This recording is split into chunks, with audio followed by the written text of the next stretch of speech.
Teacher talking sports, what it does, what it do, how we live. And the NFL is littered with veterans that are still very productive and help their teams win games. Well, Pro Football Focus attempted to name the best players that are 30 and older. So I thought we could take a quick look at it.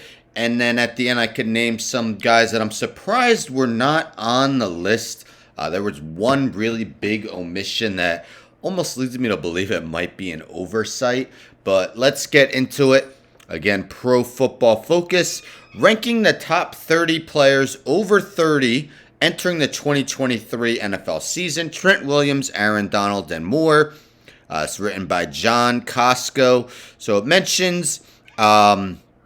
Yesterday, we continue our annual tradition of ranking the top 25 NFL players under the age of 25. Maybe we could look at that tomorrow. We'll see.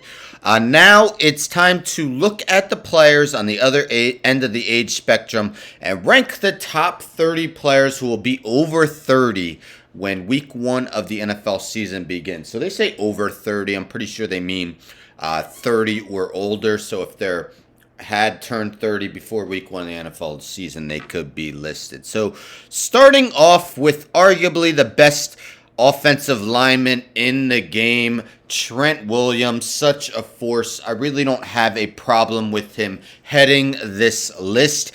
Number 2, Aaron Donald. And honestly, I might put number 3 over him, Travis Kelce. I mean, yes, Aaron Donald is such a force. But I feel like last season he slowly began showing slight signs of a decline, not much. And of course he did get injured as well. Meanwhile, Travis Kelce could end his career as the most productive tight end in NFL history. 4th, we got Davante Adams. He's been saying how he's proven that he could play without Aaron Rodgers, and that's definitely a fact. Another awesome season, his first season with the Raiders last season. Cam Hayward, perennial Pro Bowler, probably a future Hall of Famer with the Steelers. So that's your top 5. 6th, Cooper Kupp. Man, it's going to be interesting to see how he does this season after a nearly record-breaking 2021.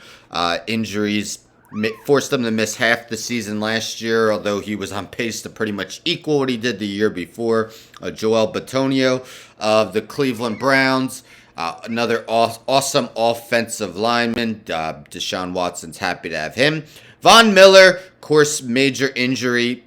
Shortened his season last year. The Bills really need him to stay healthy. 9th and the first quarterback, Aaron Rodgers. Tough guy to rank. Really wasn't a up to par season for him last season. Will he be rejuvenated with the Jets? 10th, Jason Kelce. Retirement rumors were abound after the season. He's going to play at least one more season, and he's the best center in the NFL. Another of his offensive lineman mates, Lane Johnson. Jalen Hurts very well protected, and these two over 30-year-old linemen are part of the reason why. Bobby Wagner back to the Seahawks. Kind of quietly put up a great season with the Rams last year. Of course, the Rams struggled mightily season after the Super Bowl, so kind of went a little bit under the radar. What a season Brandon Graham had last year. Eagles' pass rush was extraordinary, and Graham had 12 sacks, which is a career high.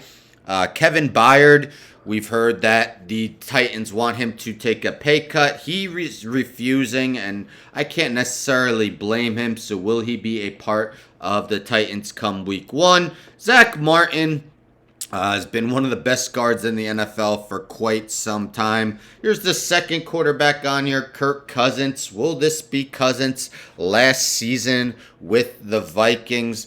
Keenan Allen, I think he might be a little high. Don't get me wrong. He's still productive, but he's just been missing a bunch of time with injury over the last few seasons. Demario Davis, one of those linebackers whose career really took off like after the age of 30. Zadarius Smith started off last season great with the Vikings, but really wasn't productive to end the year. He will now be on the Cleveland Browns. Levante David, one of those guys. I think he only has like 1 or 2 Pro Bowl nods, even though he's, could be considered for the Pro Bowl nearly every season. 21st, Demarcus Lawrence. He's not quite the pass rusher he was. I think he's a little high. Joe Thuney of the Kansas City Chiefs, another great offensive lineman. Much better offensive line than the one we saw against the Buccaneers in the Super Bowl. Tyler Lockett, part of one of the best wide receiver duos in the NFL with the Seahawks. Of course, now they have Jackson Smith and Jigba as well. Stephon Gilmore joining the Cowboys. Really wasn't bad with the Colts last season, but another bad team, so it wasn't really probably noticed by many. Calais Campbell. I actually have a series, is he a Hall of Famer? And I did him maybe a month ago. Kind of surprised he's this high, though. He's on the downturn of his NFL career. I don't know if I would have put him on this list. Corey Linsley, again, one of the best centers in the NFL. Jimmy Ward, longtime 49er, joining the Houston Texans. Of course, they need all the star power they can get.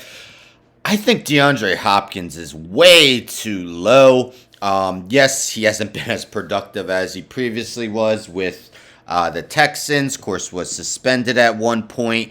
But I still consider him maybe a top 10 wide receiver. I'd have to think about that. Darius Slay also seems too slow. Him and James Bradbury were arguably the top cornerback tandem in the NFL last season. And 30th, Terron Armstead, Miami Dolphins. He's a guy who's always going to miss a few games this season, but still remains one of the best left tackles. 3 honorable mentions.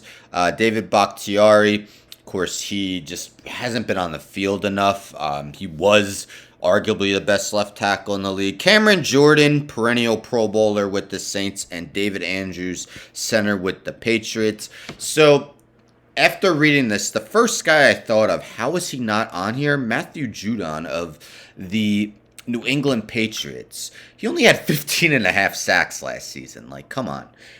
Finished 9th in Defensive Player of the Year voting, and he had 12 and a half sacks the previous season. 28 total sacks the past 2 years. I don't know how he didn't make this list.